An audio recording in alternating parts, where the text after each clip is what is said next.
수학과 컬로퀴엄 온 것은 아마 두어 번 했었던 것 같죠. 물론 그 뒤에 이제 뭐 2008년에 제가 그저 여름 학기 스케일 이론 여기서 수학과에서 가르치고 그 뒤에는 이제 경영과학과에서 미시 거시 쭉 가르치다 이번 학기는 미시 거시 양쪽을 다 가르쳐서 제 학생들도 좀 있고 그런데 아마 제 생각에는 지난번에 그 컬로퀴엄 제가 했을 때는 아마 바게닝 시어리 갖고 했을 것 같아요. 바게닝 시어리. 그래서 제가 원래는 이제 금방 소개하셨습니다만은 펜실베니아 학교 대학교에서 박사학위 할 때는 제가 좀 금융이나 화폐 경제의 어떤 이론적 기초 그런 것을 좀 했었어요. 근데 그 뒤에는 거기서 떠나가지고 원래 라이스 대학교에 갈 때도 그런 매크로 티어로 갔는데 제 관심이 이제 좀 더 게임 이론이나 이런 쪽으로 좀 많이 돌아가지고 바게닝 이론이라는 게 이제 게임 이론의 일부죠. 그런 쪽으로 많이 했어요. 그래서 논문은 그쪽으로 많이 나왔고 그렇게 됐는데 살다 보면 하여간 자기가 예측하지 못한 방향으로 항상 인생은 흘러가는 것 같아요. 그래서 제가 고등학교 때는 문과였는데 대학교는 수학을 가고 또 수학을 하게 된 것도 또 원래 제가 철학을 좀 하고 싶었는데 철학을 집에서 못 오게 해가지고 철학하면 겨울에 맨발로 다니고 여름에 오바 입고 다니는 사람으로 우리 부모님이 생각하셔가지고 그래서 좀 제일 비슷한 걸 한다고 수학을 했는데 수학을 하다 보니까 또 아무래도 저는 여기 계시는 수학 선생님들 저 같이 공부한 분들이 있습니다만 제가 도저히 못 따라가 있어서 그래서 이제 경제학으로 돌았습니다. 실패한 수학자들이 경제학자가 되는 경우가 많이 있습니다. 그리고 또 이제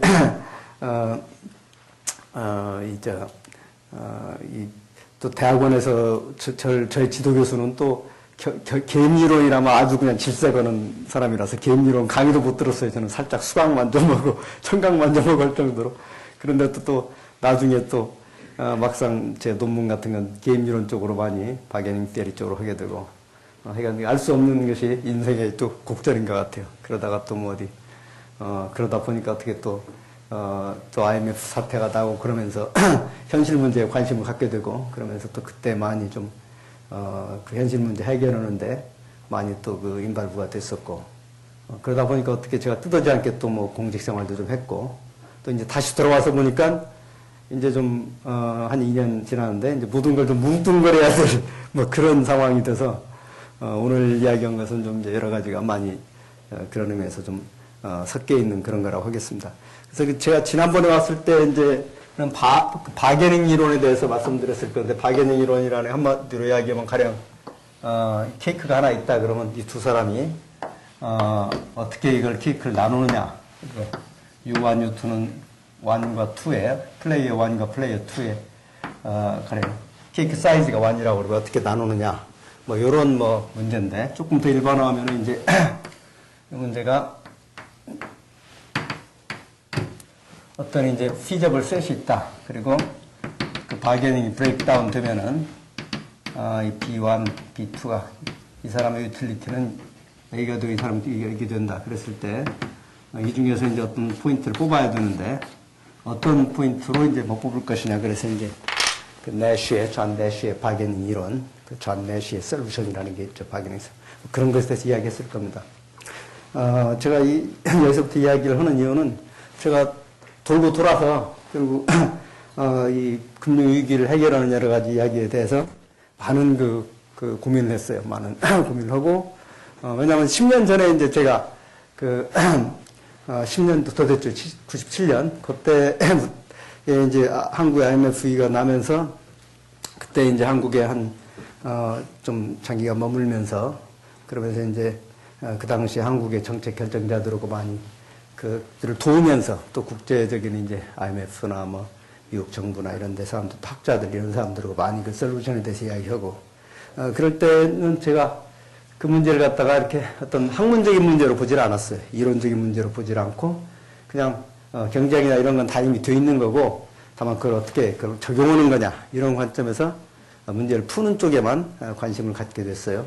관심을 갖고 그런데 지금은 이제 시간이 지나서 지금 와서 보니까 그게 약간 좀 제가 잘못 생각했구나 하는 생각이 드는 거예요. 약간 후회랄까. 그래서 왜 그러냐면, 이제 와서 보니까 거기에 어떤 굉장히 그 학문적으로 생각해야 될 문제들이 있는데, 그런 문제를 제가 그때부터 한 10년간 팠으면 지금은 상당한 성과가 있었을 텐데, 그런 것보다는 현실 문제 해결하는 데만 집중하다 보니까 사실 그 문제를 제대로 이해하지도 못하고 그랬던 측면이 있는 것 같아요. 그래서 이제 이번에는 사실은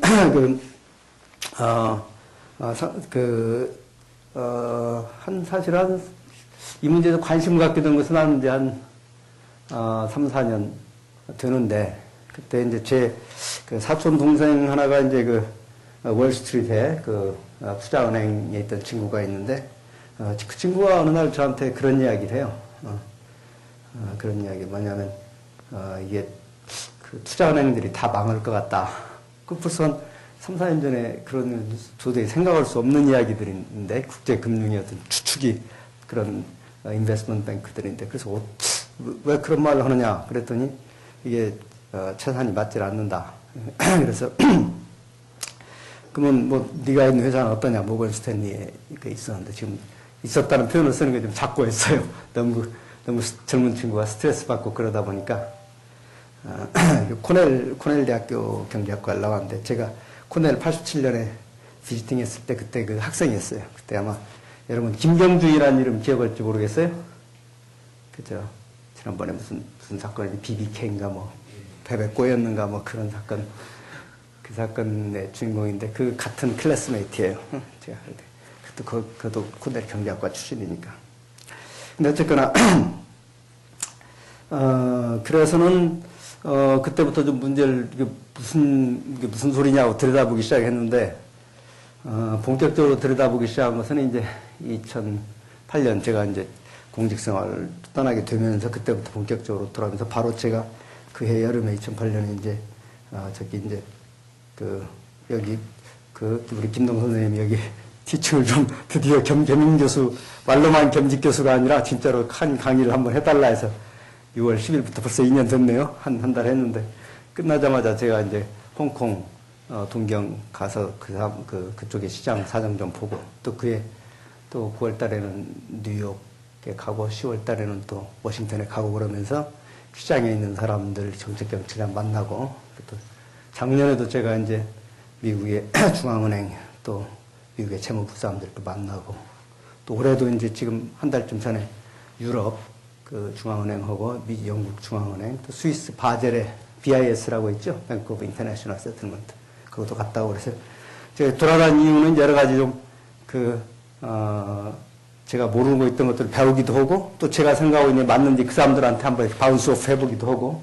근데, 그래서 이제 갈수록 좀 모르겠다 하는 생각이 많이 들어요. 옛날에는 좀 뭔가 안다고 생각했는데, 사람들 만나보면은 다, 이거다! 그런 이야기고, 이야기 듣다 보면 그 일리가 있다. 근데 나중에 보면은, 들으면 들을수록 정말 굉장히 이것은 복잡한 현상이고, 그렇게 쉬운 문제는 아니다. 그리고 어떤 사람은 심지어는 이것은, 워낙 복잡 현상이기 때문에, 그렇게 이해할 수 없는 건지도 모른다.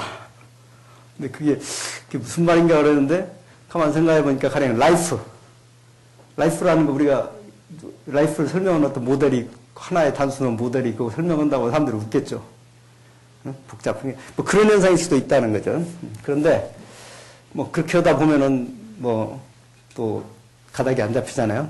그런데, 여러 가지, 제가 이제 여러 가지 클루를 이야기 하겠습니다만은, 그래도 결국은 제가 지금, 한 가지 방향을 잡고 나가는 것은, 이제 구조를 설명하겠습니다.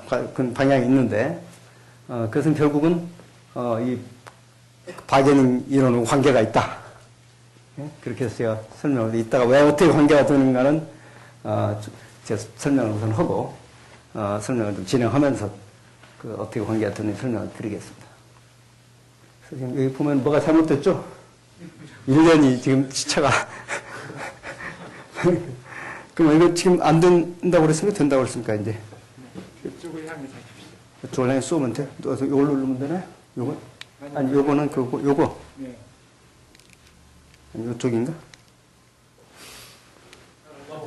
네, 오케이. 너무 많이 갔나요? 네. 넘어가야겠나? 오케이. 그래서 이제 오늘 헤드라인 뉴스를 보면은 이게 뉴욕 타임즈 제일 그 첫 번째 지금 올라와 있는 게 지금 이 시간에 Market drop fueled by a crisis, anxiety and error 뭐 이렇게 되어 있는데 지금 여기서 그 다음에 이제 그 내용 중에서 인용된 부분은 The next crisis would be made in Europe where Greece has faced the possibility of default. 그러니까 이제 미국에 시작된 금융위기가 이제 지금 어떻게 보면 이렇게 잠재돼 있다가 지금 그리스 쪽에서도 다시 또 터져 나오는데 그리고 이것이 결국은 이제 the crisis in Greece could be followed once in Portugal and Spain, 포르투갈, 스페인 이런 데로 지금 이제 번지고 있고 오늘 뭐 우리나라 신문 매일경제에서는 그것이 이제 영국으로 번진다고 지금 뭐 그런 이야기까지 나오고 뭐 그래서 지금 이 금융위기는 어떻게 보면은 이제 한 2년 전에 발생해가지고 그 세계적인 금융위기가 어느 정도 좀 진정이 된 것 같았는데 오늘 보니까 상당히 아직도 진행형이다 이렇게 지금 말할 수 있어야 될 것 같네요. 그래서 그 상황을 좀 크게 정리를 하자면은 2년 전에 그 미증의의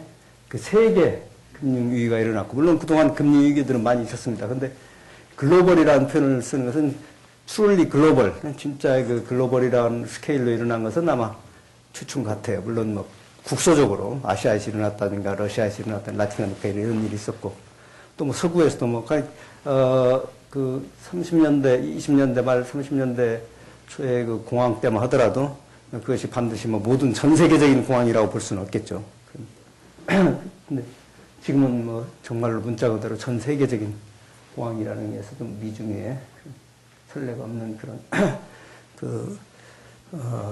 지금 그 금융 위기가 왔고 그 다음에 이것도 약간 틀리네요. 이것이 요게 진짜예요? 요걸 보면 요걸 봐야겠구만요. 네. 이쪽을 보면 고개가 아프면 이쪽을 봐야겠구만. 그러고는 그 다음에 이게 사태가 일어났는데 아직은 해결된 게 아니다.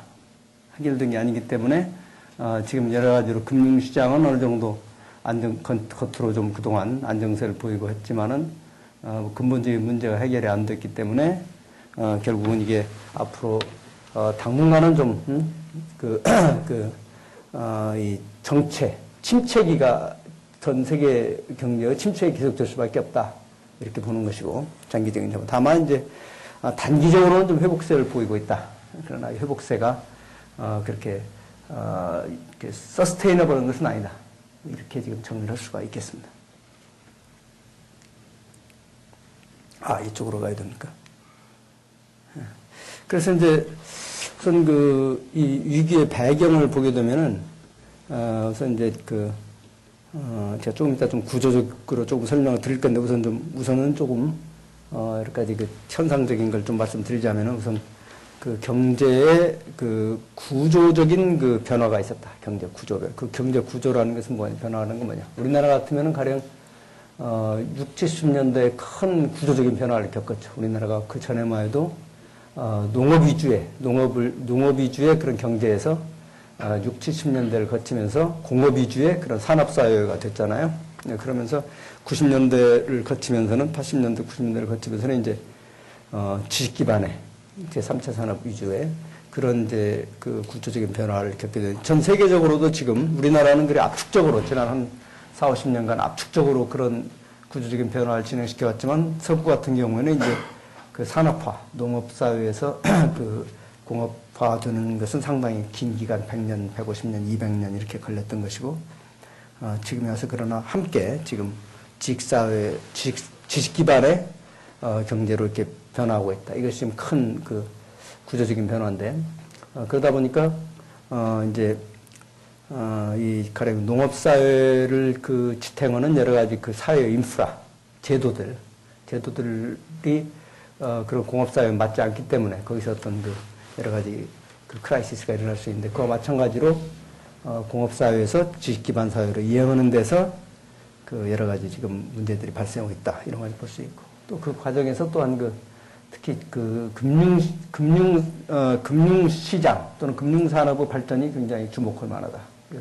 금융산업 자체가 이 지식산업의 일부가 되거니와 또 또 금융산업 시장 자체가 상당히 진화했는데 이것도 지금 여러 가지 그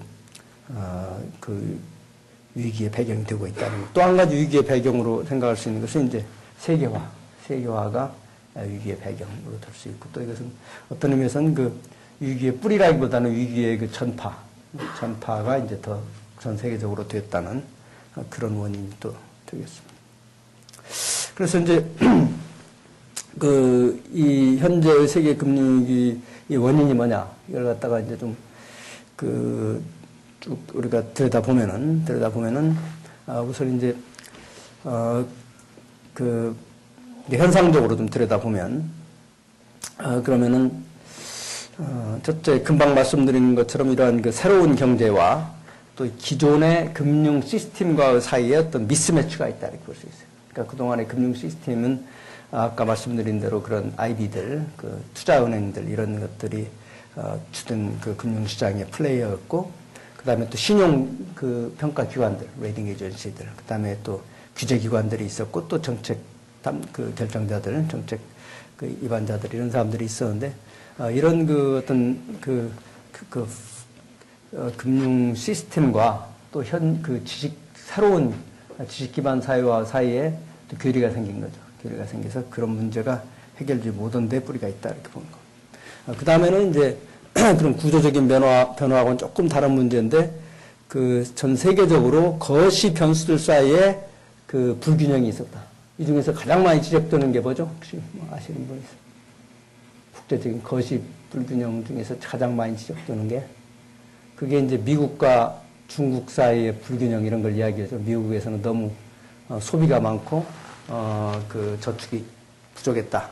소비가 많고 저축이 부족하다는 것은 경제학적으로 보면은 뭐도 같은 이야기냐면은 수입은 많고 수출은 적다. 이것도 똑같은 이야기입니다. 그러니까 그런 그 순수출이 네거티브라는 것도고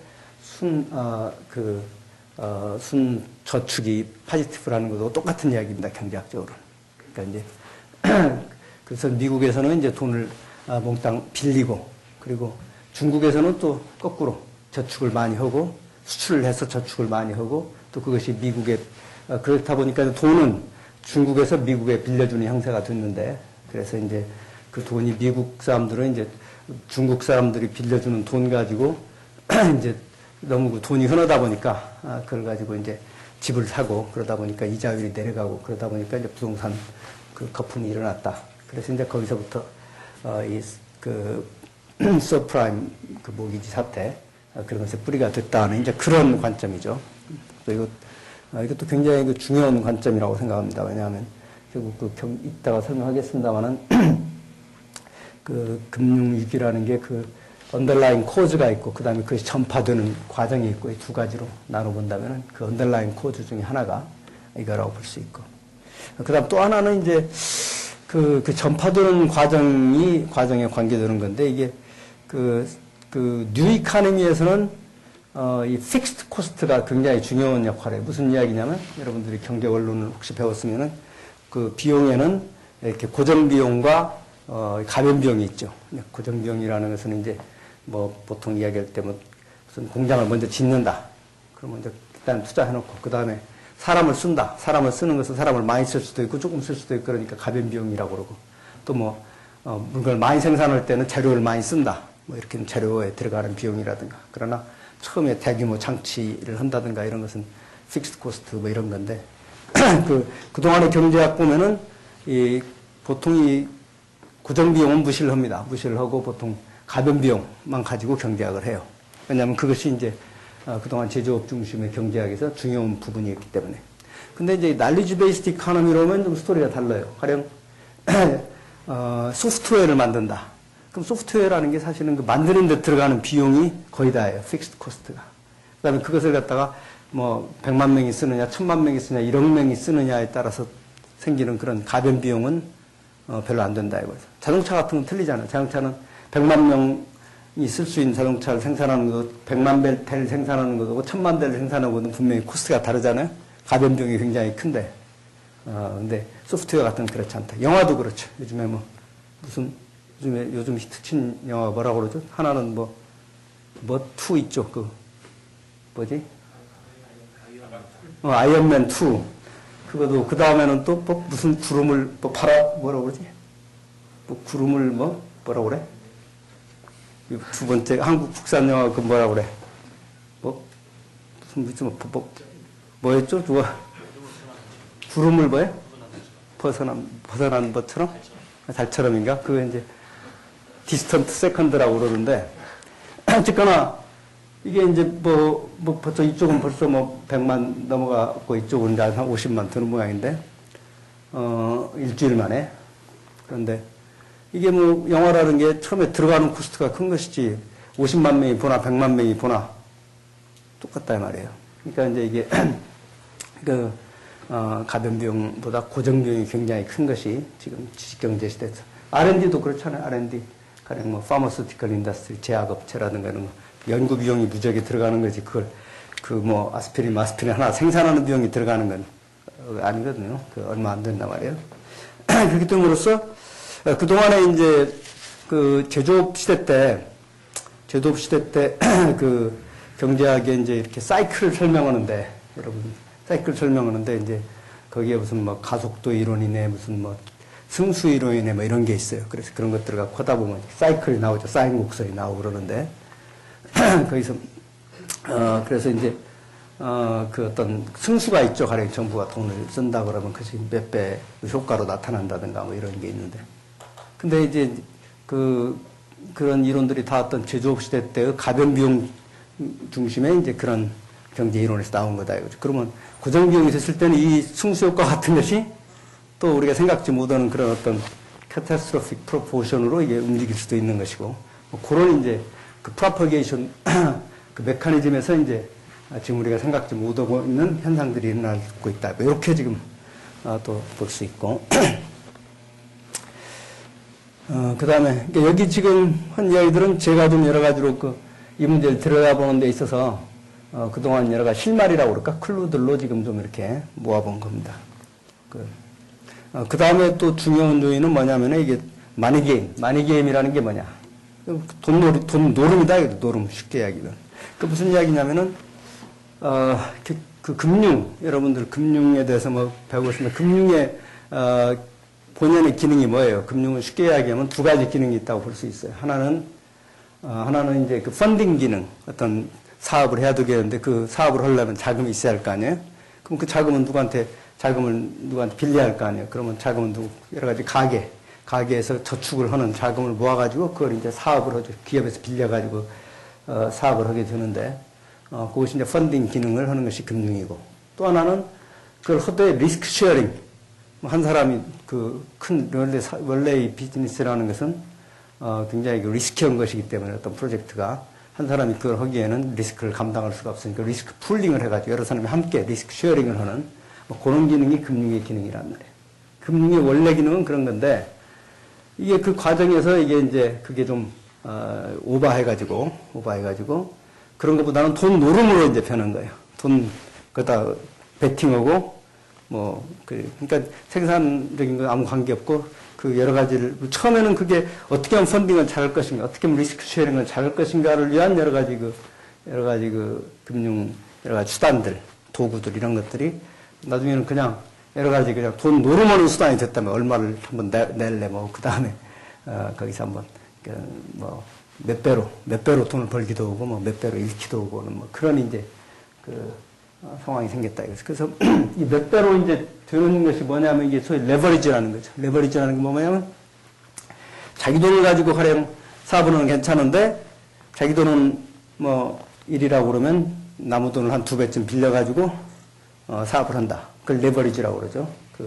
그러니까 자기 자본 비율이랄까. 그러면 이게 이제 그 레버리지가 크면 클수록 돈을 많이 벌 수가 있죠. 자기는 10만 넣었는데 가령 레버리지가 100이다 그러면 그래서 리턴이 가령 30%만 된다 하더라도 그러면 300배가 되겠죠. 그런 식으로 그 레버리지가 클수록. 근데 일이 잘 될 때는 좋지만 또 일이 잘못됐을 때는 레버리지가 크게 되면은 자기 원금 까먹고도 빚을 못 갚는 그런 상태가 생기겠죠. 레버리지가 크면. 그런 식으로 이제 돈 노름이 그 마니 게임이 이제 지나치게 되다 보니까 이제 그런 문제들이 생겼다 이런 이야기죠. 그리고 또 또 한 가지는 이제 커릴레이션 문제인데, 상관 문제인데, 뭐냐면은, 이 금융시장이 이렇게 익세시브 레버리지를 허용한 측면도 있지만, 또 한 가지 문제는, 여러 가지 상관관계. 그러니까, 가령 이제, 금융위기가 진행되고 있을 때, 현재의, 이렇게, 지난번 미국의 중앙은행 총재였던 그린스팬도 그랬고, 또 현재 중앙은행 총재인 버냉키도 똑같은 이야기를 했어요. 뭐냐면, 사람들이 이제 서프라임 모기지에 대해서 걱정을 하니까 주택시장이 만약에 붕괴되면 어떻게 되느냐. 걱정 없다. 첫째는 주택시장이라는 게 이게 뭐 전국적인 시장이 아니다. 뉴욕 주택시장이 틀리고 LA 주택시장이 틀리고 함께 움직이는 법은 없다. 뉴욕은 깔아앉으면 LA는 올라가고 뭐 중서부는 뭐 괜찮고 뭐 이런 다 그기 때문에 함께 움직이는 일은 없기 때문에 걱정할 게 없다. 또 이제 근데 그게 막상 이번에 보니까 함께 다 움직였어요. 그리고 또 이제 어떤 게 있냐면 이제 이게 펀드 이카노미가 생기는 문제인데 가령 개별적으로는 리스크를 좀 디버시파이 한다고 그러죠. 리스크 분산했다고 생각하는데 사실은 그게 오히려 리스크를 분산시킨 게 아니라 더 리스크를 갖다가 더 함께 모으는 그런 문제가 생겨. 무슨 이야기냐면 가령 A라는 사람은 가령 조선산업에 투자를 하고 B라는 사람은 가령 자동차 산업에 투자하고 뭐 이런 식으로 다 나눠져 있으면 가령 자동차 산업이 잘못됐다. 그러면 자동차 산업만 망하면 등고 조선산업에 투자했던 사람은 괜찮다 이 말이에요. 근데 이제 펀드 같은 데서 다들 그렇게 하나 보니까 자동차 산업이 망하면 거기다 투자했다가는 완전히 다 날리니까 다 이렇게 분산을 시키잖아요. 그 펀드라는 게 자동차 산업도 좀 투자하고 그 다음에 또 조선산업도 투자하고 뭐 통신산업도 투자하고 여러 번 분산해서 투자한단 말이에요. 근데 모든 펀드가 다 그런다고 한번 생각해봐요. 그럼 어떤 일이 일어나겠어요? 그 펀드가 하나가 뭔가 잘못됐다. 그러면은 그 펀드가 자기 팔기 시작하면은 그 펀드에 투자했던 사람들이 팔기 시작하면은 모든 펀드 가격이 다 함께 떨어진다 이거. 그러면 경제 전체적으로 다 자산 가격이 내려가는 그런 문제가 생기죠. 그러니까 그게 그러니까 이번에 본 것은 뭐냐면 다 리스크를 분산시킨 줄 알았는데 나중에 보니까 모든 시장이 한꺼번에 움직이더라 이거예요. 분산시킨 게 아니고 오히려 더 현재 경제 구조가 금융시장의 구조가 오히려 더 그것을 갖다가 각 시장들 간의 그 움직임을 갖다가 더 공조화시키는 그런 문제가 생겼다. 그게 이제 커릴레이션의 문제. 이렇게 해서 이런 문제들이 이제 예전에는 우리가 주목하지 못했던 문제고 그 다음에 그러다 보니까 이 정책을 하는 사람들이나 감독 규제하는 사람들 전혀 이런 걸 갖다가 이해를 못했어요. 이렇게 큰 문제가 생겨 있다는 걸 이해를 못하고 이제 간단히 지금 레버리지 문제만 이야기한다면은 이게 뭐 역사적인 이야기는 뭐 좀 생략하고 레버리지를 보면은 이제 레버리지를 가령 이제 이번 서프라임 모기지 사태에서 그 레버리지를 보게 되면 이제 대출을 해주잖아요. 그 컨슈머들한테 집을 사라고 대출을 해주면 이제 거기서 이제 그 다음에 그 모기지 회사가 있고 그 다음에 또 이제 그 모기지 회사가 그 대출 해준 그러니까 대출 해줬으니까 나중에 이제 이자나 원금 상환을 받을 거 아니에요. 받을 클레임이 있는 거죠. 클레임, 채권이 있는 거죠. 그 채권을 갖다가 자기들이 옛날 같으면은 모기지 회사나 은행에서 그냥 가지고 있는데 가지고 있지 않고 그 채권을 누구한테 파는 거예요. 팔아버리면 이점이 있죠. 팔아버리고 나면 다시 돈이 들어오니까 다시 또 대출을 해줄 수가 있죠. 그렇게 함으로써 상당히 그 대출 원활하게 해주고 또 이자율을 낮추고 하는 순기능도 있지만 또 그렇게 하다 보니까 지나치게 또 주택 가격이 올라가고 그 다음에 무엇보다 중요한 것은 이 상황에서 이제 그냥 해주면 모르는데 이 사람들이 또 돈을 빌린다 말이에요. 돈을 자기 돈 가지고 투자를 하는 게 아니고 돈을 빌려서 투자하고 그럼 여러 단계를 거치면서 이게 단계마다는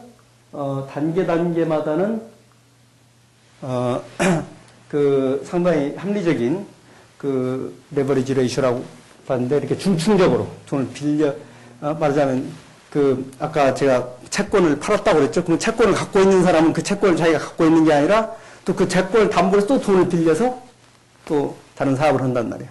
그럼 또 거기에 대한 채권을 가진 사람은 또 그 돈을 갖다가 또 담보로 해가지고 빌렸어요. 그러니까 다들 담보로 해서 돈 빌리고 또 그것이 또 다른 채권이 되고 하면서 중층에 여러 가지 레버리지 형성이 되면서 그 경제 전체적인 레버리지는 가령 이렇게 400대 1이 됐다거나 한 단계만은 10분의 1인데 몇백 분의 1이 된다거나 이런 사태가 생겼다 이런 이야기죠. 이제 그런 거를 우리가 제대로 파악을 못했다는 거죠. 그 정책하는 사람들이. 그래서 이제 2008년에 이제 사태가 났을 때 이제 제가 좀 리스트를 해본 건데 앞으로 어떻게 할 것인가. 그래서 이제 이런 문제 가지고 미국 재무 사람들과 이야기도 하고 그랬는데, 그래서 이제 첫 번째는 이제 우선 제일 먼저 필요한 것은 이제 우선 제일 중요한 것은 금융시장 안정시켜야겠다. 금융시장 요동을 치고 모든 금융시장이 다 이게 금융거래가 중단된다거나 그러면 모든 산업이라든가 이런 움직이지 않기 때문에 일단은 중앙은행에서 돈을 풀어서 이자를 낮추고 그 다음에 금융시장에 돌아가게 하고 그런 금융 안정화는 굉장히 잘 됐죠. 특히 미국 중앙은행의 총재인 벤 버냉키는 원래 20년대 말 30년대 초에 미국의 그레이트 디프레션 대공황을 연구한 학자예요. 그래서는 그때 왜 대공황이 일어났는가, 그때 중앙은행이 뭘 잘못했는가에 대해서 연구를 많이 한 학자이기 때문에 그때 잘못한 걸 전부 거꾸로 한 거예요. 그때 돈을 제대로 안 풀었다면 돈을 풀고, 그때 기업이나 은행들한테 돈을 안 빌려줬다고 이번에 그냥 다 빌려줬어요. 그러니까 사실은 이게 이제 원리에는 맞지 않는 거예요. 원래 중앙은행이라는 건 은행에다만 돈을 빌려주는 거지, 중앙은행이 직접 기업에다 돈을 빌려준다든가 이런 것은 원래 교과서에 없는 건데, 이번에는 직접 기업에다 돈을 빌렸어요. 줬어요. 무슨 이야기냐면 기업이 발행하는 어음 같은 걸 사줬어요. 그냥 사주고 그렇게 해가지고 중앙은행이 직접 그냥 은행 역할을 해버린 거죠. 급하니까 그런 데까지 가고 상황이 어쨌거나 그렇게 하면서 금융시장의 안정을 생각보다 빠른 시간에 이렇게 달성을 했고, 당시에 근데 재미있는 것은 이제 유럽의 중앙은행한테 이제 미국 중앙은행이 이제 요청을 했어요. 함께 우리 공조를 하자. 우리만 가지고 하면 안 되니까. 그래서 유럽 중앙은행이 뭐라고 그랬냐면은, 아니, 그건 미국의 일이니까, 미국이 알아서 해결하라 그랬어요. 근데 갑자기 이제 얼마 있다가 유럽 중앙은행이 다시 와가지고 그래, 같이 하자고 하게 됐어요. 그 시간이 얼마나 걸렸겠어요. 같이 하자고 하는 게. 딱 사흘 걸렸어요. 왜 그러냐. 미국 은행들이 망하는 줄 알고 그래 고소다 그래 망해봐라 하는데 사흘 있으니까 이제 유럽 은행들이 다 함께 망하는 거예요. 이 사람들이 아까 글로벌리제이션이라고 했는데 정책 결정자들이 지금 제가 이야기한 모든 내용들을 다 알고 있었을 건데 하나도 이해를 못한 거예요. 하는 글로벌리제이션의 의미도 이해를 못하고, 무슨 이야기냐면 미국 은행 지금 유럽 은행이 따로 있는 게 아니다 이거죠.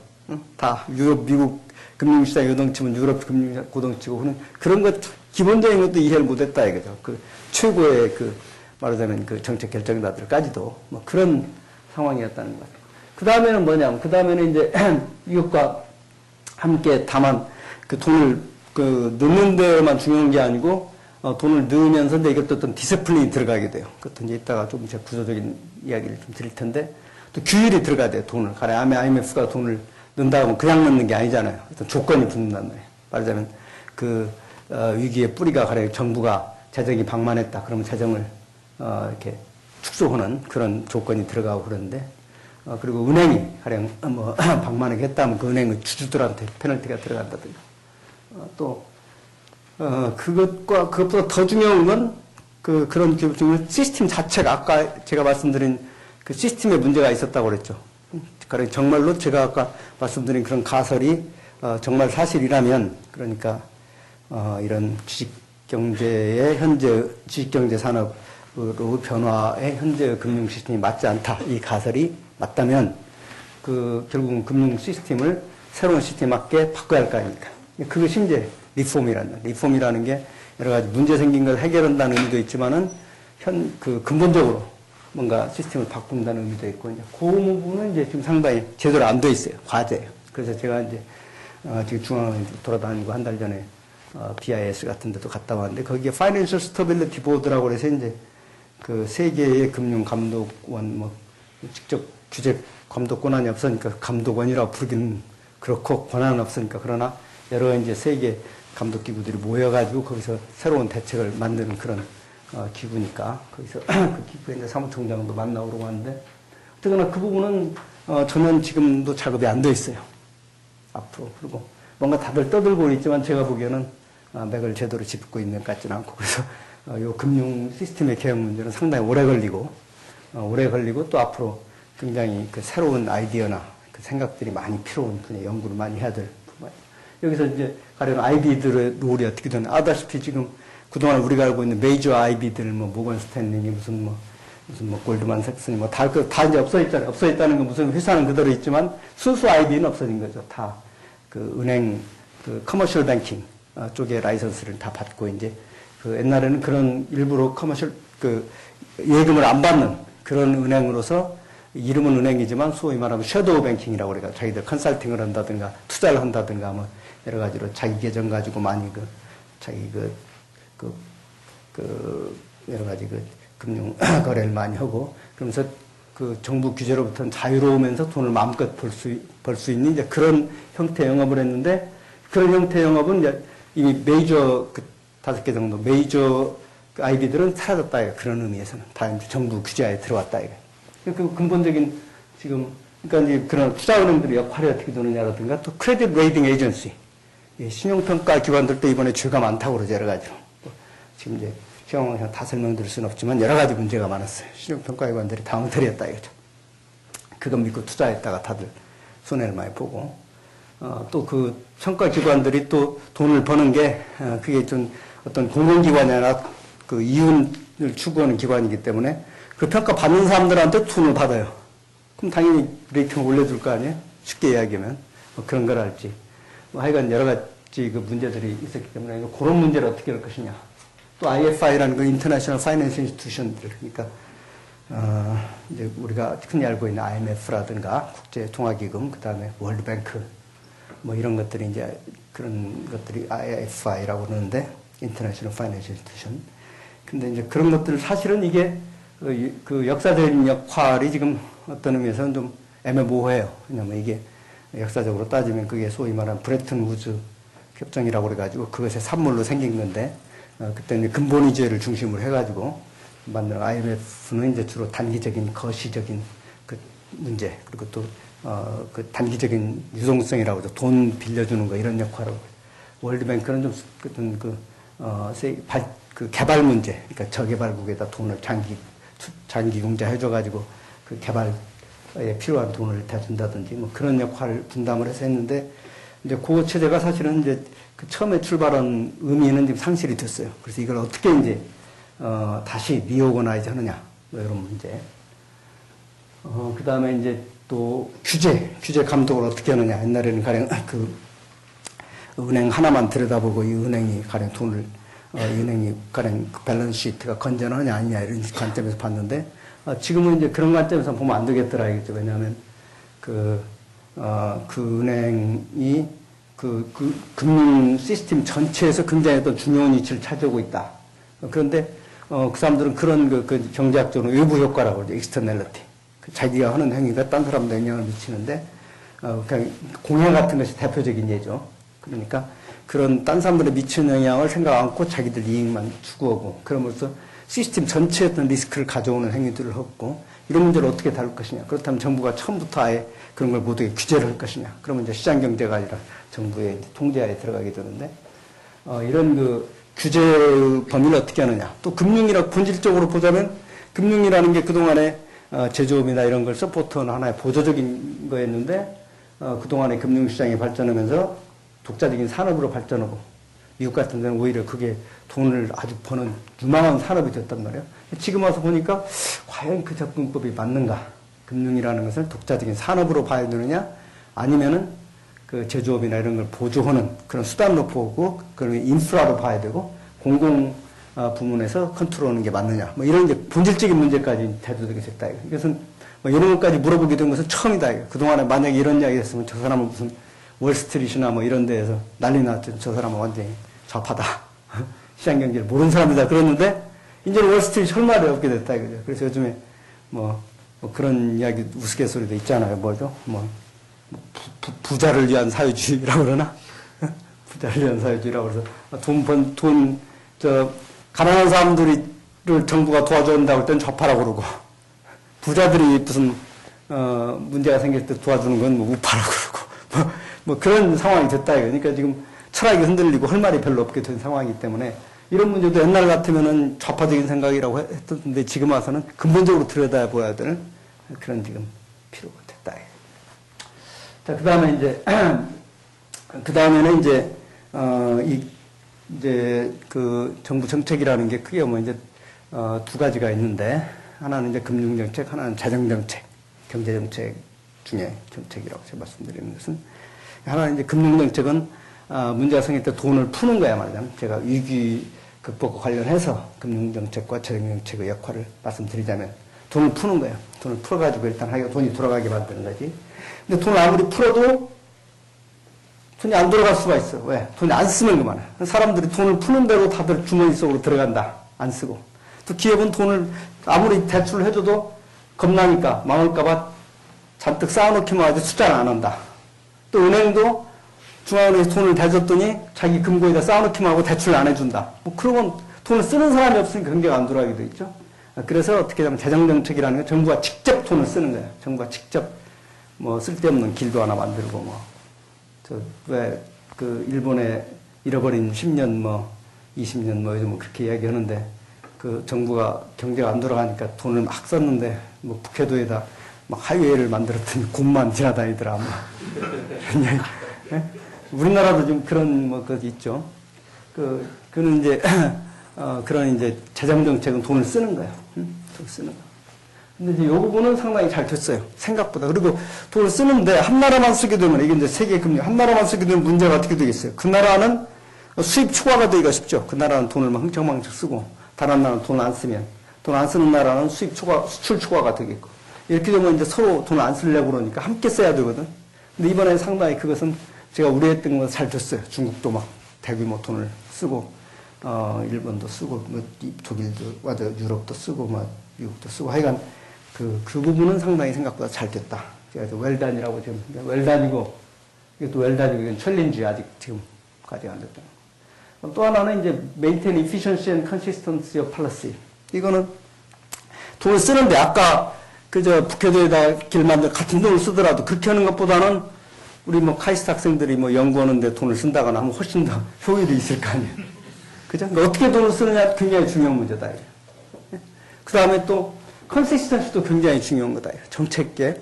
왜냐면 그때는 구성 급하니까 했는데 자꾸 그러다 보면 나중에 가면 정책이라는 게 가닥이 안 잡히고 나중에는 이제 사람들이 그 신뢰를 않게 되고 그렇게 되면 나중에는 더 구조적인 문제가 생긴다. 가령 뭐 무슨 세종시 문제만 하더라도 그 뭐 잘못됐다. 그럼 고치면 그만이다. 그럼 좋다 이야. 이번 정권 고치는 게 괜찮은데 또 다음 정권에 가면 가만히 생각하면 또 안 되겠어. 고치자. 그럼, 아니, 지난번 정권은 고치면, 너도 또 고쳤잖아. 뭐 이렇게 되면, 그렇게 되면 이제 5년마다, 뭐, 그 사업이라는 게 10년, 20년 가는 것도 많이 있는데, 5년마다 바꾸게 되면, 이제, 그럼 다른 나라에서 볼 때도 한국에다 뭘 할 때는, 이게 뭐, 저 나라 믿고 뭘 못 한단 말이지. 그거 국책 사업이니까 진행되겠지. 이런 가정이 흔들려버린다. 이게. 가정이 흔들려버리고. 그럼 그게 컨시스턴시 문제. 일관성의 문제. 그런, 가령, 인플레나 디플레 같은 것도 이제 뭐 그런 문제가 있는데, 어쨌거나 일관성의 문제. 이런 것은 이제, 주의해야 되는데, 이런 것들은 아직 그런 것까지 생각을 지금, 통해서 미국도, 우리가 한국 이야기니까 미국도 지금 지난번에 원칙에서 벗어나가지고, 원칙에서 벗어나가지고 대규모 지금, 베일아웃을 한 거 아니에요, 말하자. 월스트리트를 갖다가 다 구제금융을 준 거라, 미국 정부에서. 조세.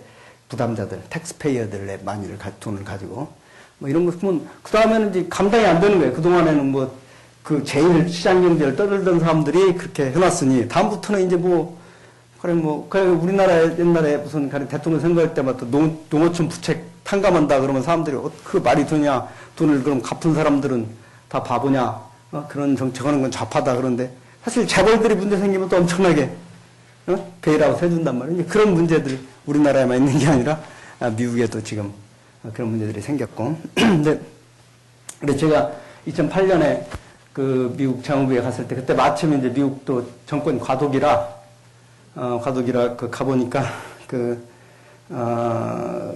11월 달에 갔었나? 그냥 과도기라 아직 재무장관이 없었어요. 재무장관이 없고 부장관도 없고 제일 높은 게 아마 어시스턴트 데프티 세크레터리들만 있고 근데 이제 그 사람들이 들어와가지고 저하고 이제 대화를 했는데 그때 제가 간 날 마침 그 티모티 가이트너 지금 재무장관이 이제 줄 거라고 내정됐다고 이제 처음으로 언론에 이렇게 리크가 나온 날인데 그날이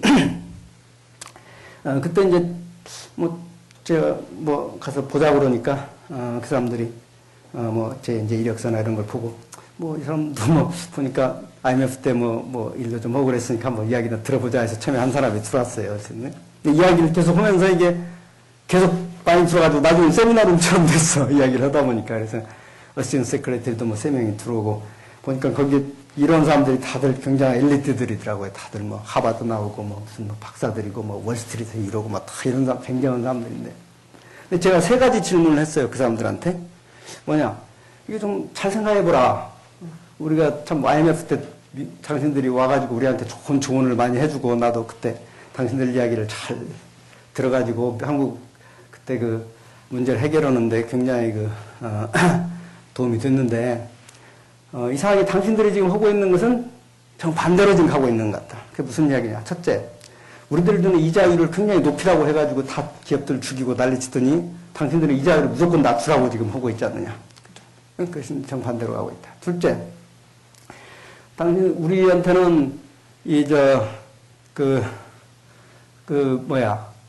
기업 구조조정을 해라. 그래가지고 막 몰아치고 그러더니 정리해고해라 구조조정인데 너희들은 그게 아니고 다 구조금융 줘라 해서 다 살리고 있지 않느냐.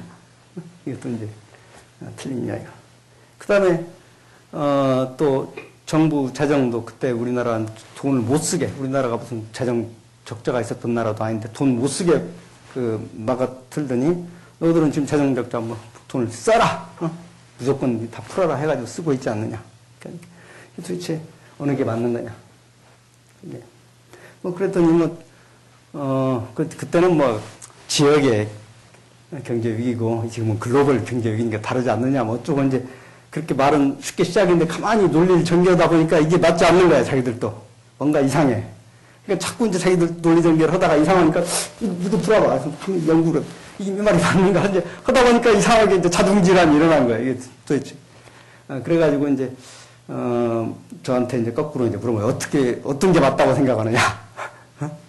그래 이제 저는 이제 하여간 그랬죠. 하여간 문제 해결 방식이 반드시 하나만 있는 것은 아니다. 가령 아시아 외환위기 때도 그때 마하티르 같은 사람은 거꾸로 갔어요. IMF가 하란 대로 않고 거꾸로 갔다고.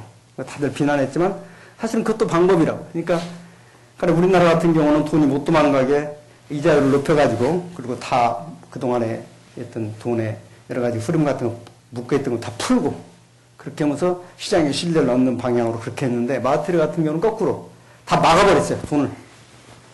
이자율은 낮추고 이자율을 낮추면 돈이 다 빠져나갈 거 아니에요. 이자율 높은 곳을 향해 돈이 빠져나가니까 그 외환위기가 해결이 안 될 거 아니에요. 그러니까 못 움직이게 딱 막아버린 거다 이 말이에요. 그러면 이게 그때 그게 잘못됐다고 한 사람들은 논리가 뭐였냐면은 그렇게 되면 사람들이 이제 앞으로 돈을 못 빼가니까 저 시장에는 다시는 그 돈을 투자 안 할 거 아니냐. 그런 기억이 한 10년쯤 간다. 그러니까 나중에 투자 받기가 힘들다. 저 나라에 돈 들어가면 막는. 근데 지금 가만 생각해보면 그 말도 틀린 게 오히려 막았다가 나중에 풀어주면 그때 가서 좀 안정된 뒤에 돈을 빼가면 돈을 건질 수가 있잖아요. 근데 안 맞고 돈이 막 자산 가격이 내려가고 이럴 때 빠진 사람도 오히려 손해를 본다고요. 그러면 오히려 누가 더 됐느냐? 대기는 그때 들어가서 가격이 떨어졌을 때 빠져나온 사람들이 더 대고 나온단 말이야. 됐단 말은 화상을 입었단 말이죠. 그 화상을 입은 기억이 더 오래갈 수도 있단 말이에요. 막았던 나라보다는. 그러니까 그것도, 반드시 어느 쪽이 옳다고 볼 수는 없는 거예요. 그러니까 이제, 그때 너무 한 가지 방법만 고집했는데 그것도, 옳은 것은 아니고 그렇기 때문에 이제 중요한 거는 그런, 전략이 중요하다. 이게 지금 그 전술이 중요한 게 아니고 큰 방향을 잘 잡아서 이 전쟁을 어떻게 해결할 것이냐. 그러니까 이를테면 당신들이 지금 돈을 막 풀고 있는데 생각해보면 이제 1, 2년 지나면 이제 이것들이 다 이 돈이 다 이 국제 경제에서 흡수할 수 있는 그거 돈 이상으로 풀려나가는데 그럼 나중에 언젠가는 그걸 흡수해야 되는데 그럼 그때 가서 이미 그 여러 가지 부작용이 나타나기 시작했을 때 흡수하는 것보다는 그 전에 미리 선제적으로 흡수해야 되지 않느냐. 그럼 그 시점이 언젠가. 이런 것까지도 전략에 들어가 있어야 된다. 어떤 그런 걸 열심히 받아 적더라고요. 어쨌거나, 그런 문제들은 이제 자기들이 다른 나라의 뭐 어드바이스고 뭐 이건 그 나라의 어떤 후진성이나 여러 가지 금융 시스템이 이해를 못한 데서 오는 문제였다고 어드바이스 오고 다닐 때는 좋았는데 막상 그것이 이제 그 센터에서 가장 지금 세계 경제 센터에서 일어나고 보니까 이게 이제, 그런 문제가 아니구나. 우리가 본질을 제대로 이해를 못했구나 하는 이제 그런 문제가 생겨서, 이제 거기에 대해서, 지금 전 세계적으로 아직 그 해결책을 못 찾고 있다. 이렇게 볼 수 있고, 그러면은, 그래서 이제 요 정부 정책 문제에 있어서는 지금 아직, 아직은 지금 챌린지다 이런 이야기고, 그러면 이게 그 장기적으로는 그러면 이제 어떻게 해결해야 되느냐. 그러면, 결국은 이제 어떤 언더라인 코즈가 있는데, 제가 보기에는 이게 돈을 푼다거나, 돈을 쓴다거나, 뭐 정부가 돈을 풀거나 쓴다고 해서 해결될 문제는 아니고, 결국 이제 중장기적으로 경제 회복되려면은 뭔가 경제 자체 어떤 활력이 있어야겠다. 그리고 뭐냐면은 어떤 이노베이션이 있어야겠다. 제가 말씀드린 이노베이션은 가령 미국 같으면 80년대 중반에 가령 IT 혁명이 일어났잖아요. 그래가지고 미국 AT&T를 갖다가 족점을 깨부수면서 거기서 경쟁이 일어나고 또 여러 가지 그 기술 발전이 일어나고 그러면서 이제 그것이 90년대 효과를 발휘하기 시작해가지고 미국 경제가 다시 일어났잖아요. 80년대까지만 해도 미국, 일본에 대해서 굉장히 컴플렉스를 느꼈어요. 일본을 배우자 뭐 이런 식으로 갈 때니까 제가 막 유학 갔을 때 제일 먼저 본 영화가 무슨 검홍과 하는 영화인데 그 영화 내용이 뭐였냐면 미국 그 자동차 회사들이 이제 망해가지고 일본 경영자가 왔어요. 근데 경영자가 왔는데 처음에는 미국 노동자들이 좀 너무 오만하게 말도 안 듣고 그러다 나중에는 결국은 일본 경영자들 말 잘 들어가지고 경영이 잘 됐다. 뭐 그런 스토리야.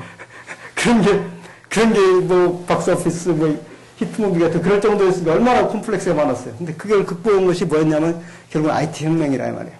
그 컴퓨터와 정보통신 기술 이런 것이 융합되고 그러면서 시장이 발전하고 하면서 그 세상을 바꾸고 하면서 미국이 다시 일어나게 돼요. 그러니까 제가 보기에 지금 현재 세계적인 금융위기도 해결이 되려면은 역시 그런 어떤 진정한 의미의 어떤 이노베이션이 있어야 되지. 왜냐하면 가령 그동안 가령 100원에 생산하던 물건을 50원에 생산할 수 있다고 생각해봐요. 그럼 기업이 당연히 투자하죠. 그다음에 그동안 100원 하던 물건이 50원이라고 생각해봐요. 소비자들이 당연히 살 거 아니에요.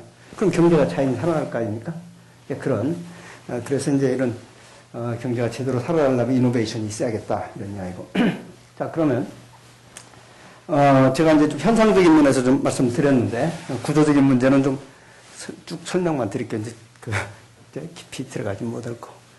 지금 그 금융 위기가 이제 빈발하고 있는데 지금 여기에 이거는 좀 여러분들이 알고 있을 큰 것만 해놓은 거고 이 사이사이 작은 위기들이 무지하게 많죠. 그러니까 이제 80년대 말 90년대 초에 그 미국의 그 저축 대부은행 크라이시스가 있었고, 또 아시아 유한위기가 있었고, 그다음에 2008년은 서프라임, 지금 유럽의 위기가 진행되고 있고, 이 사이에도 가령 여기에 무슨 데트, 반드 마켓 크라이시스도 있었고, 그다음에 또 이 사이에 또 러시아 크라이시스도 있었고, 98년에 이런 것들이 많이 있었습니다만. 그래서 이런 것들이 많이 있는데, 요거는 이 중에서 이것은 다 알죠. 요거는 여러분들이 잘 기억을 못하는 분들이 많죠. 근데 사실은 우리가 여기서 많이 배웠어요. 요때 사실은 그 문제 해결 방식을 우리가 이때 많이 배워가지고 그것이 굉장히 도움이 됐어요. 그래서 그것도 이제 제가 설명을 드리려고 그러는데, 그때 제가 이제 그 아시아 외환위기 막 났을 때 이제 그때 우리나라 정권이 바뀌고 그러면서 IMF 구제금융을 받는데, 미국에서 이제 일부 보수파들이 그걸 반대했어요. IMF 구제금융을 한국 해주면 한국의 재벌들이 살아나가지고 미국을 이어볼 것이다. 뭐, 쉽게 말하면 그런 거야. 그 언더라인, 그 뒤에 있는 그 마음은. 근데 겉으로는 뭐, 하여간, 뭐, 하여튼 뭐, 그런 악질적인 좀 그런 기업들, 마이크론 테크놀로지 이런 데들이 특히 한국 반도체가 나중에 일어나가지고 미국을 잡아먹을까봐. 그 사람도 우리가 맞긴 맞았어. 지나고 보니까. 지나고 보니까 막, 그래가지고 엄청나게 미국의 그 대표적인 보수 정치가들이 뭐, 제시 헬름스나 무슨, 로치펠러스나 이런 사람들이 뉴욕타임즈에 한국 그 IMF 부재금융 주면 안 된다고 막 쓰기도 그래가지고 이제. 그래서 제가 이제 그때, 그 김대중 대통령 당선자 친서를 가지고 이제 조지 부시 그 시니어를 만나러 갔어요. 만나러 가가지고 그때 이제 대통령 막 그만두고 제가 만나러 갔더니 그 조지 부시 시니어가 이제 뭐 그렇지 않아도 내가 온 것과 같은 내용으로 오늘 국무장관 올브라이트 클린턴 때니까 전화가 있었다고 그러면서 이제 염려 말라고 자기가 도와주는데, 근데 이제 자기 아들이 정치를 하니까 그때 이제 텍사스 가버너, 플로리다 가버너가 다 자기 아들 아닙니까? 그러니까 내가 나서서 너무 하면은 또 내 하는 이야기하고 내 아들 이야기하고 다르면 그러면 또 이게 애들 정치 앞으로 장래 주장이 있을 테니까 내가 그렇게 나서지는 못하고 내가 뒤에서 다 해줄게 뭐 이렇게 이제 이야기. 그 말이 맞긴 나중에 자기 아들이 대통령이 됐잖아요, 결국은. 그때 조지 부시 대통령이 한 이야기가 뭐였냐면은, 지금 외환위기가 났으니까 아마 그 레졸루션이 굉장히 중요한 문제일 것이다. 그러니까 결국은 그래서 이제 제가 자꾸 설명하겠지만 중요한 건 여러 손실이 일어나는데 그 손실을 어떻게 떠느냐는 게 중요하거든요. 손실을 떠는 것은 굉장히 정치적으로 언파퓰러한 거라고요. 그렇기 때문에 대개 정권들이 그 손실을 안 떨고 그냥 뭉개고 간다고요. 다음 정권으로 넘기고. 그러다 보니까 경제는 자꾸 깔아갖고 나빠지지. 그걸 해결을 해줘야 되는데. 그래서 그 조지 부시 대통령 이야기가 뭐냐면 자기가 낙선한 이유는 저한테 클린턴 진 이유는 바로 이 은행 개혁을 했기 때문에 그렇다. 세빙스 앤 로은 이 문제가 일어났을 때 그걸 뭉개고 가지 않고 그거를 해결하는 그 리폼을 했기 때문에 자기가 낙선했다. 왜냐하면 그 언파퓰러니까. 우리나라도 구조조정이라는 건 항상 언파퓰러한 거 아니에요. 그런 이야기를 한 적이 있습니다. 이렇게 이제, 그래서 이 위기를 갖다 이해하려면 그 두 가지를 이해해야 돼요. 그 언더라인 코즈. 어떻게 해서 이 위기가 발생하느냐는 분명히 그 뿌리가 있어요. 사람들이 그 뿌리를. 그 다음에는 그 프로퍼게이션. 그 코즈에서 어떻게 이게 전파되느냐. 근데 사람들이 대개는 이 두 번째만 대개는 관심을 가져요. 그래서 그 시스템에 문제가 있다. 그래서 사실은 펀더멘털에는 문제가 없는데 한쪽에서 패닉하니까 이 패닉이 전파돼서 그렇다. 뭐 이렇게 하는 이론들이 많이 있어요. 현재 경제학 이론들은 주로 이쪽이 많이 있어요. 이쪽보다는. 제가 볼 때는 아니다. 지금 여러 사람들을 만나고 내린 결론은 결국은 양쪽 다 봐야 되겠다. 뭐 이런 이야기고. 자, 그래서 이것을 구조를 보면 이렇게 되어 있어요.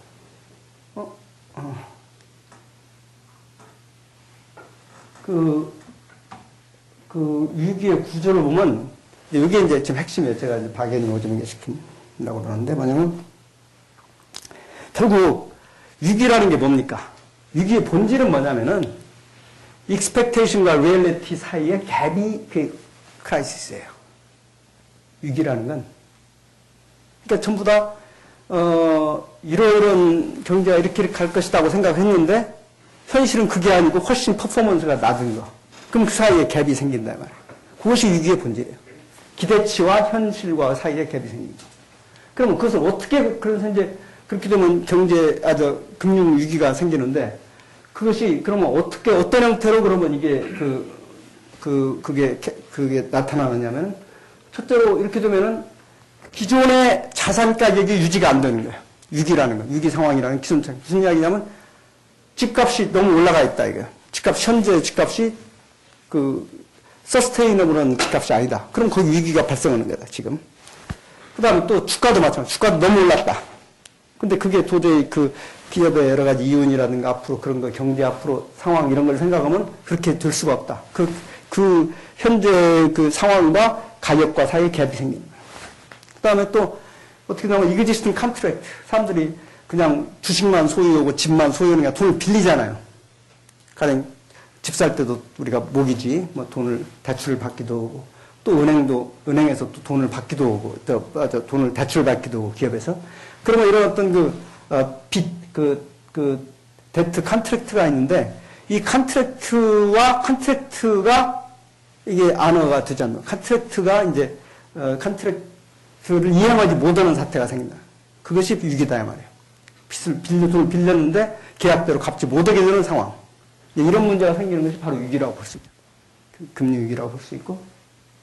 그렇게 되면 이게 이제, 결국은 이게 이제 어떻게 되느냐. 결국은 이제, 미시경제학적으로 보면 어떤 이제 여러 가지 이제 디스트레스가 일어나죠. 그러니까 회사가 망하고, 이제 실업이 생기고 하는 문제들이 생기는 것이 이제 이런 데서 생기는 거다. 그러니까 결국은 그 위기를 해결한다는 것은 어떤 의미냐 하면은 이게 이제 레졸루션이라는 건데, 레졸루션이라는 건 이제 쉽게 말하면 정리.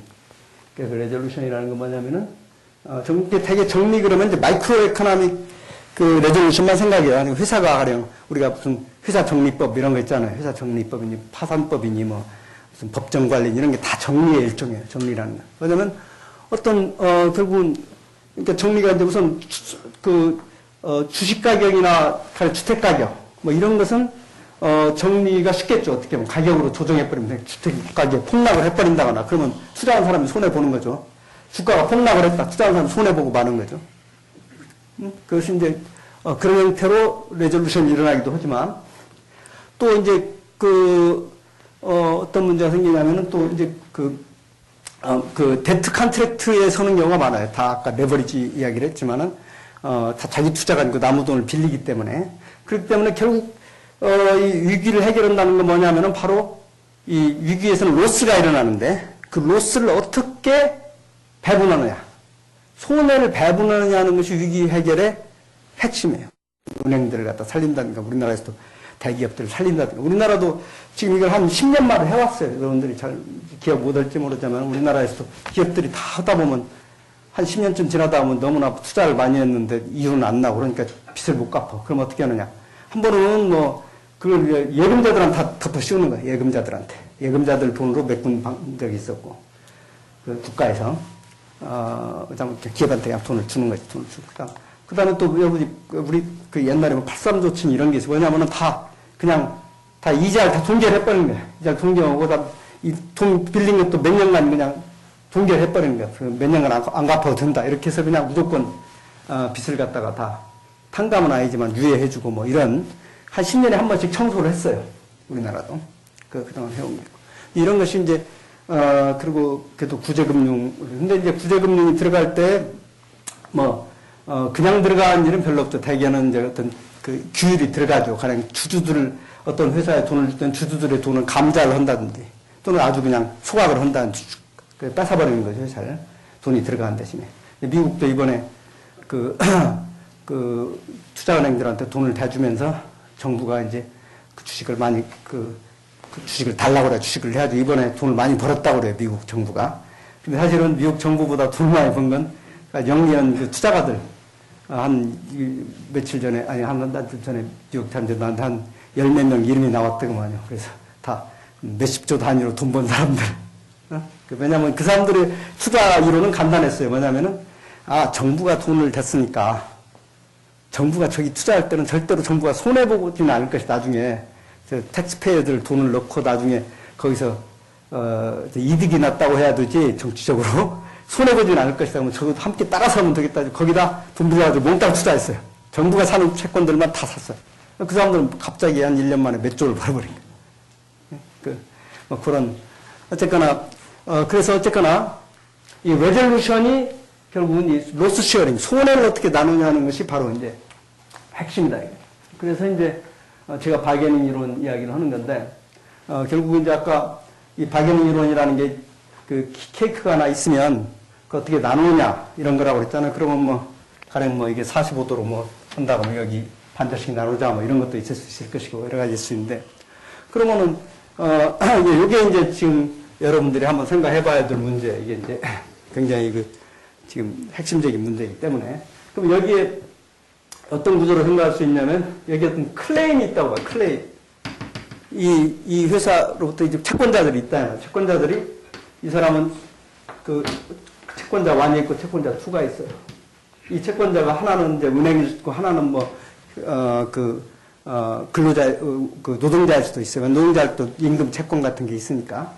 은행이고 노동자일 수도 있고, 또는 그냥 여러 가지 돈 빌려준 일반 투자자일 수도 있고. 그러면 클레임이 있다 말이에요. 클레임이. 그 다음에, ongoing, 이 concern이 있어, ongoing. 뭐냐면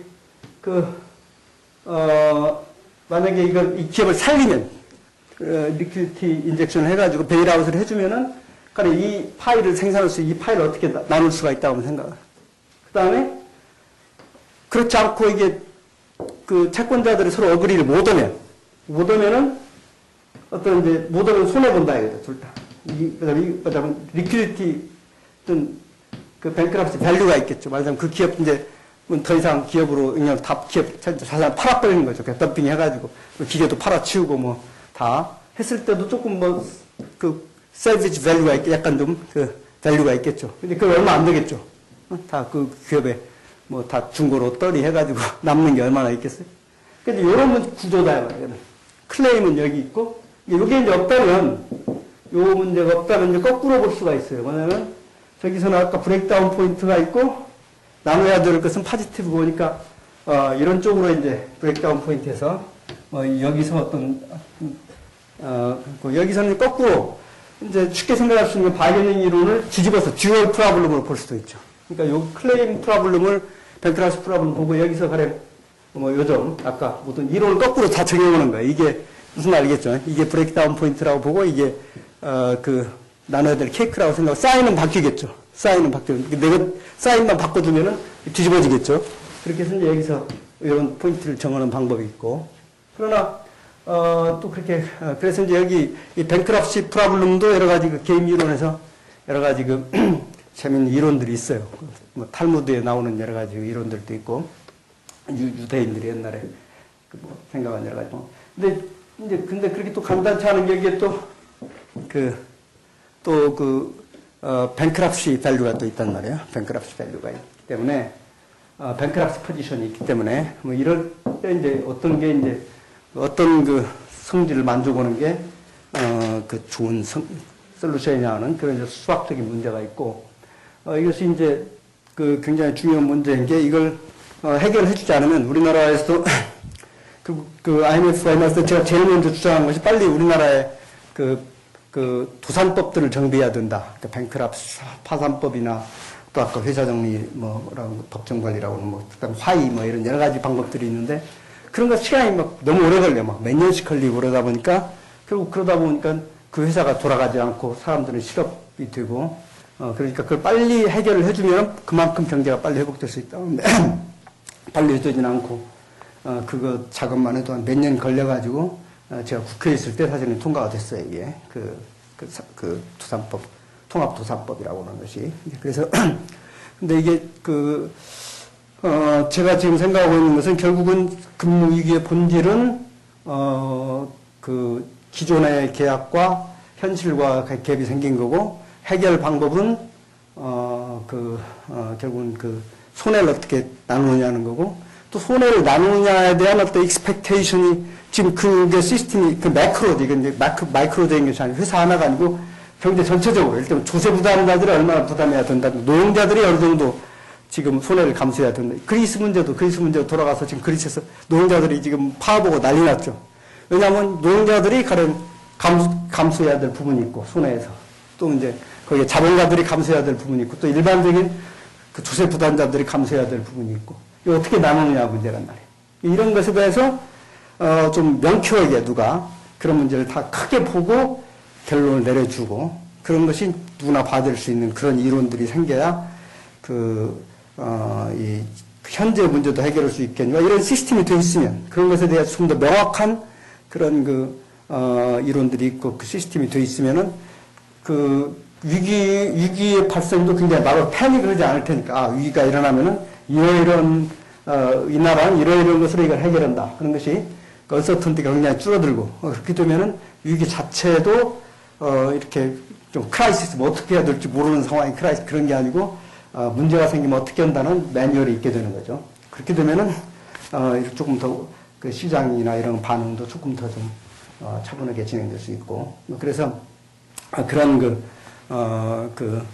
제가 보기에는 현재 문제를 해결하는데도 그렇고 또 앞으로 경제 이런 위기, 금융위기가 일어나는 걸 방지하는데도 우선 제일 중요한 게 저는 이 레졸루션의 문제다.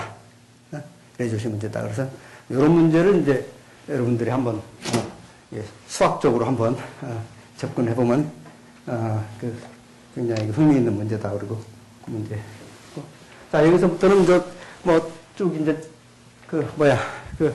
이제 시간이 없으니까 제가 여기서 이제 이런 조금 이걸 디테일하게 설명하는 이야기인데 이런 아까 루스를 갖다 어떻게 쉐어하는 여러 가지 하는 그런 이야기인데 오늘 제가 시간이 다 된 것 같으니까 좀 테크니컬한 건 그냥 따기로 하고 오늘 제 이야기는 여기서 마치기로 하겠습니다. 감사합니다. 시간 가는 줄 몰랐습니다. 혹시 질문 있으니까